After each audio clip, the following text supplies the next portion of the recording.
Doomsday का trailer officially release हो गया और उसे देखकर लग रहा है कि मार्वल का कमबैक होने वाला है। मतलब इतने टाइम से जो हम मार्वल की बिलो एवरेज प्रोजेक्ट्स को झेल रहे थे उसका फल हमें दिसंबर 2026 में मिलने वाला है। मैंने ट्रेलर देखा और मुझे तो काफी पसंद आया और मैंने कुछ डिटेल्स भी नोटिस की हैं ट्रेलर में, जिन्हें मैं आपके साथ शेयर करने के लिए ये वीडियो बना रहा हूँ। तो दोस्तों, आप देख रहे हैं आई एक्सप्लेन चैनल और आज मैं ब्रेक डाउन करने वाला हूँ एवेंजर्स डूम्सडे का ट्रेलर। और ज्यादा टाइम वेस्ट ना करते हुए चलिए वीडियो को शुरू करते हैं।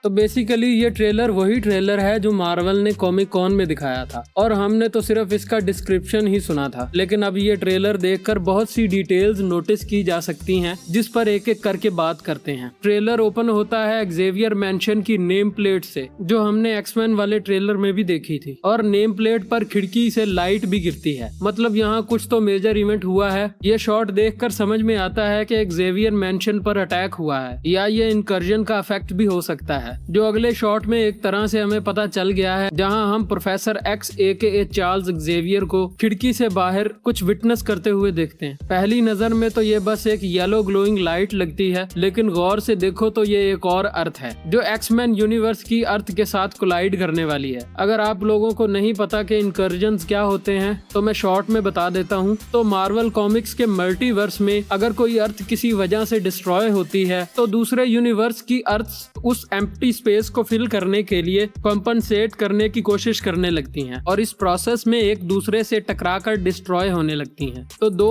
अर्थ्स का आपस में टकराने का जो प्रोसेस है उसे इनकर्जन कहते हैं और डूम्सडे में हम ये सेम इनकर्जन्स MCU में भी देखने वाले हैं, जिसकी कहानी सीक्रेट वॉर तक जाएगी। अब अगर इस शॉट को गौर से देखो तो दूसरी अर्थ तो क्लियर है, लेकिन उसके सेंटर में एक और तेज लाइट ग्लो कर रही है। हो सकता है कि एक्समैन अपनी अर्थ को बचाने के लिए दूसरी अर्थ को डिस्ट्रॉय करने की कोशिश कर रहे हों, और ऐसा कॉमिक्स में भी हो चुका है। जब इनकर्जन्स होती हैं तो एवेंजर्स या एक्समैन जैसी सुपर हीरो टीम्स अपनी अर्थ को बचाने के लिए दूसरी अर्थ को डिस्ट्रॉय कर देते हैं और अगले शॉट में ये येलो लाइट कम हो जाती है। पॉसिबली एक्समैन ने अपनी अर्थ को एटलीस्ट एक इनकर्जन से तो बचा ही लिया है और नेक्स्ट शॉट में हमें डॉक्टर डूम की एक झलक दिखाई जाती है। मैं इसे झलक इसलिए बोल रहा हूँ क्योंकि इस पूरे ट्रेलर में हमें डॉक्टर डूम कभी भी क्लियरली नहीं दिखाया जाता, जो थिएटर एक्सपीरियंस के लिए अच्छी बात है, पर हम इस शॉट में डॉक्टर डूम का आर्मर देख सकते हैं। और डूम ऐसा कैरेक्टर है जो मैजिक और साइंस को परफेक्टली ब्लेंड करके बहुत ज्यादा पावरफुल बन जाता है और उसके आर्मर के सेंटर में हम एक सिजल को भी देख सकते हैं। ये शो करता है कि ये जो आर्मर है डूम का, ये दरअसल मैजिक से क्रिएट किया हुआ है। जो भी हो, डॉक्टर डूम का लुक्स काफी बैड एस लग रहे हैं और अब हमें डूम का डायलॉग सुनाई देता है। और यकीन मानो, अगर आपको पता ना हो कि डूम को RDJ प्ले करने वाले हैं तो आप ये आवाज पहचान ही नहीं सकते, क्योंकि आवाज को बहुत ज्यादा मॉडिफाई किया हुआ है, एक्सेंट भी चेंज है and it feels like Doom. It does not feels like RDJ और टोनी स्टार्क। अगले शॉट में हमें एवेंजर्स टावर का लुक रिवील किया जाता है और ये वही टावर है जो थंडरबोल्ट्स की मूवी में अंडर कंस्ट्रक्शन था, लेकिन अब ये पूरी तरह से मुकम्मल हो गया है और न्यू एवेंजर्स का बड़ा सा लोगो भी टावर के ऊपर लगा हुआ है। और थंडरबोल्ट्स के पोस्ट क्रेडिट सीन में हमने जो शिप देखी थी उसमें फैंटास्टिक फोर अकेले नहीं आए हैं, बल्कि उनके साथ में थॉर भी है और इन सब के सूट्स भी नए लग रहे हैं। जो सूट्स हमने इन्हें फैंटास्टिक फोर फर्स्ट स्टेप्स में पहने हुए देखा था, ये वाले सूट्स उनसे थोड़े से अलग हैं। और सूजन की रिस्ट पर हम एक बैंड को भी देख सकते हैं, जो शायद मल्टीवर्स का ट्रैक रखने के लिए है या इनकर्जन्स का। बेसिकली कॉमिक्स में जब एवेंजर्स या इल्यूमिनाटीज को पता चलता है कि इनकर्जन्स होने वाले हैं तो वो कुछ डिवाइसेस को बनाते हैं, जिन्हें वो अपने हाथों में इम्प्लांट कर देते हैं अंडर द स्किन, जिनकी मदद से वो इनकर्जन्स को ट्रैक कर सकते हैं और वो आपस में कम्युनिकेट भी कर सकते हैं इन्हीं डिवाइसेस की मदद से। तो प्रोबेबली ये वही डिवाइसेस हैं, बस अंडर द स्किन थोड़ा ज्यादा डार्क हो जाता। लेकिन सोचने वाली बात है कि अगर ये वही डिवाइसेस हैं तो सिर्फ सूजन ने ये डिवाइस क्यों पहनी हुई है, बाकियों ने क्यों नहीं पहनी। थॉर के हाथ में हमें स्टॉर्म ब्रेकर नजर आता है, प्लस उसके दूसरे हाथ में म्योल्निर भी है। मतलब वो अभी तक स्टीव रॉजर्स से नहीं मिला, या फिर मार्वल यहाँ भी हमारा काटने की कोशिश कर रहा है, क्योंकि नेक्स्ट शॉट में जब हम सैम विल्सन बकी बकी बार्न्स और स्कॉट लैंग को देखते हैं तो वो तीनों किसी को स्टेयर कर रहे हैं। स्कॉट का रिएक्शन तो ऐसा है जैसे उसने कोई भूत ही देख लिया हो, और उनके सामने जो कैरेक्टर खड़ा है उसका हेयर स्टाइल थॉर से मैच नहीं होता। और इस शॉट में तीनों कैरेक्टर्स ऐसे हैं जो स्टीव से कनेक्टेड हैं और उसे एडमायर करते हैं, और उसके आने से इन तीनों पर इफेक्ट होगा। और थॉर काफी इन्वॉल्व लग रहा है इस सारे सीन में। पॉसिबिलिटी है कि इन्फिनिटी वॉर में जैसा हल्क के साथ हुआ था कि थैनोस ने उसे बहुत गंदा पेला था, तो वो अर्थ पर आकर सबको बताता फिर रहा था कि खतरा आ रहा है, खतरा आ रहा है। और डूम्सडे में ये काम थॉर करने वाला है। डॉक्टर डूम से पिटने के बाद अर्थ पर आकर थॉर न्यू एवेंजर्स से कहता है कि पुराने एवेंजर्स के सामने तुम सब कुछ भी नहीं, और जब डूम आएगा वो तुम सबसे पोछा लगवाएगा। मतलब उसने लिटरली ऐसा नहीं बोला, पर उसका मतलब यही था। इस सीन में हमें पीछे स्क्रीन में कुछ इंटरेस्टिंग चीजें भी नजर आ रही हैं। सबसे पहले तो यहाँ क्लियरली 3 अर्थ्स नजर आ रही हैं, यानी इस दफा इंकर्जन 2 अर्थ्स के टकराने से नहीं बल्कि 3 अर्थ के टकराने से हो रहा है, जिसमें एक तो अपना 616 का मेन एमसीयू अर्थ है, दूसरा फैंटास्टिक फोर के यूनिवर्स का अर्थ है, और तीसरा प्रोबेबली एक्समैन यूनिवर्स का है। इसीलिए फैंटास्टिक फोर इस सारे मैटर में इतना हेविली इन्वॉल्व हैं, क्योंकि उन्हें अपना प्लेनेट बचाना है। प्लस यहाँ एक टाइमर भी चल रहा है, which is probably the time remaining in the next incursion to happen. और अगर आपने नोटिस किया हो तो इस पूरे ट्रेलर में कोई जोक नहीं है, और मार्वल अपने ट्रेलर्स में जोक्स जरूर डालता है, लेकिन असली जोक मैं आपको बताता हूँ। इस फ्रेम में देखो कि इन लोगों के दरमियान में इतना गैप क्यों है, कौन खड़ा है इनके दरमियान में, जिसे हटाकर हमारा काटने की कोशिश की जा रही है। और काटने में तो मार्वल पहले ही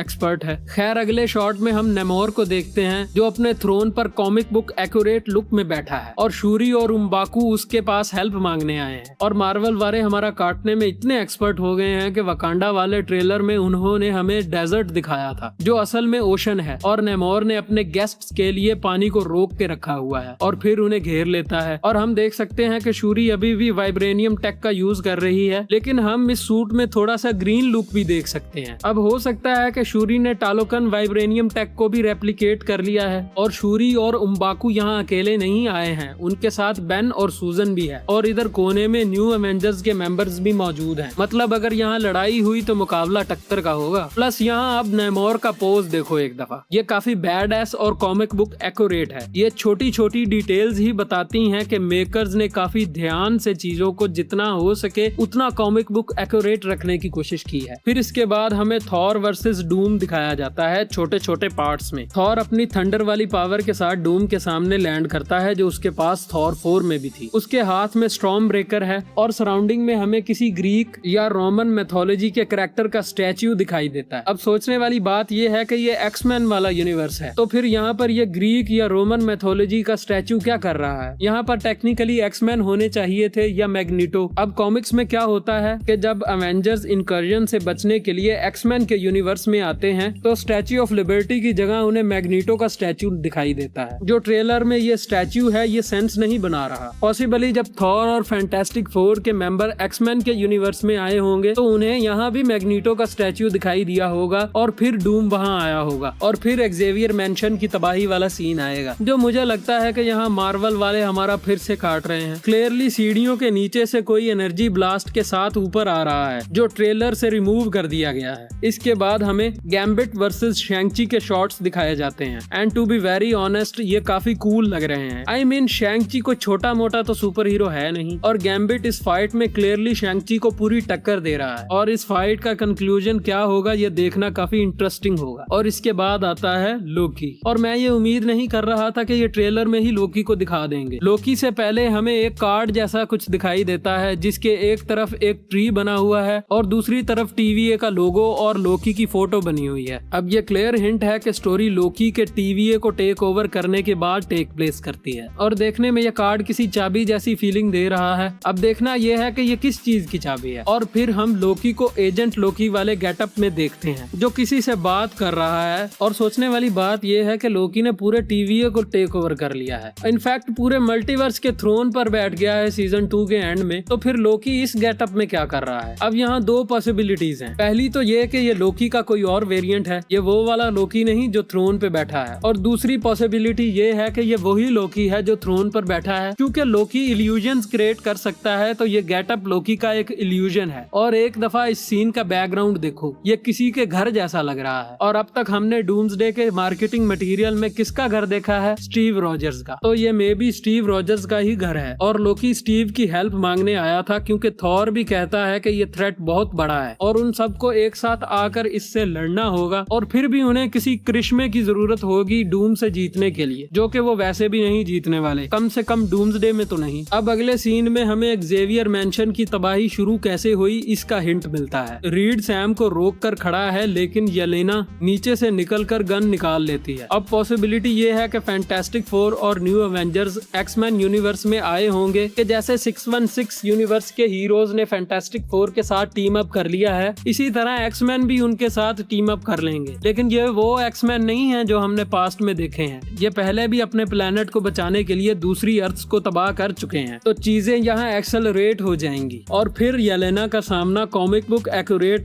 सूट में मिस्टीक के साथ होगा और फिर मिस्टीक येलेना में ही ट्रांसफॉर्म हो जाती है और फिर दोनों Yelena versus Yelena, total chaos भाई। अब रूसोव ब्रदर्स इस चीज के साथ बहुत अच्छे से प्ले कर सकते हैं कि मिस्टीक किसी को पता चले बगैर येलेना को रिप्लेस कर देगी और कुछ जैसा एंड गेम में नेबुला के कैरेक्टर के साथ हुआ था वैसा यहाँ येलेना के साथ ये पुल ऑफ कर सकते हैं। इसके बाद हमें जॉनी दिखाया जाता है जो किसी को पकड़े हुए है और बालों को तो देख के लग रहा है कि ये सूजन है या फिर फ्रैंकलिन भी हो सकता है और बैकग्राउंड में फायर भी है। इसके बाद गैम्बिट ऊपर से जंप मारकर जमीन पर अपना डंडा मारता है। यहाँ सैम विल्सन भी है और मिस्टीक भी। और फिर इस ट्रेलर का मनी शॉट आता है और पूरी ताकत के साथ डूम पर अटैक करता है और ये वही सेम अटैक है जो उसने इन्फिनिटी वॉर में थाइनोस पर किया था और थाइनोस 6 इन्फिनिटी स्टोन की पावर्स यूज करता है फिर भी इस अटैक से नहीं बच पाता and Doom stopped it with only 2 fingers. You can't even imagine कि डूम किस लेवल पर पावरफुल हो गया है जो वो थॉर के अटैक को इस तरह 2 उंगलियों से ही रोक रहा है। और ध्यान से देखो तो हमें रीजन भी पता चल जाता है क्योंकि डूम फिजिकली तो इस अटैक को कभी भी नहीं रोक सकता, ये पॉसिबल है सिर्फ मैजिक की वजह से। और गौर से देखो तो डूम ने सिर्फ स्टॉर्म ब्रेकर को ही नहीं रोका बल्कि थॉर की लाइटनिंग भी डूम के करीब नहीं आ रही। और इसके बाद थॉर स्टीव रॉजर से मिलता है और ये शॉट जितना दिखाया जा रहा है उससे कई ज्यादा है। थॉर ऐसे लग रहा है कि अभी अभी डूम से पिट कर आया है तो वो किसी पर भरोसा नहीं कर रहा, या फिर मल्टीवर्स में इतने सारे वेरिएंट्स घूम रहे हैं कि पता ही नहीं चल रहा कि कौन असली है और कौन नहीं। इसीलिए थॉर स्टीव को म्योलनीर उठाने के लिए बोलता है और स्टीव एक झटके में ही म्योलनीर उठा लेता है। अब डूम्सडे में जो म्योलनीर स्टीव यूज करेगा वो 616 का वही ब्रोकन म्योलनीर है जिसे हेला ने तोड़ा था और जिसे बाद में जेन ने भी यूज किया था थॉर 4 में, ना के पुराना एंड गेम वाला म्योलनीर जो थॉर एसगार्ड से लेकर आया था। पॉसिबली स्टीव ने वो वापस रख दिया होगा जब उसने स्टोन्स वापस रखे थे। तो दोस्तों ये था डूम्सडे का ट्रेलर जो मैं तो उम्मीद कर रहा था कि कॉमिक कॉन के बाद ही देखने को मिलेगा, लेकिन मार्वल ने एक हफ्ते पहले ही यूट्यूब पर डाल दिया है। तो अब देखना यह है कि मार्वल कॉमिक कॉन में क्या दिखाएगा। और इसके अलावा दोस्तों मैं इस चैनल पर स्टोरी एक्सप्लेन वीडियोस भी बनाता हूं, तो अगर आप इंटरेस्टेड हो तो ये वाली प्लेलिस्ट भी चेक कर सकते हो। इसमें मैंने फ्रॉम वेब सीरीज के सीजन 1 को एक्सप्लेन किया है। और अगर आपको ये वीडियो पसंद आई है तो वीडियो को लाइक कर दीजिए, कमेंट में बताइए कि आपको डूम्सडे का ट्रेलर कैसा लगा। मैं मिलूंगा आपसे नेक्स्ट वीडियो में, तब तक के लिए इजाजत दीजिए। अल्लाह हाफिज।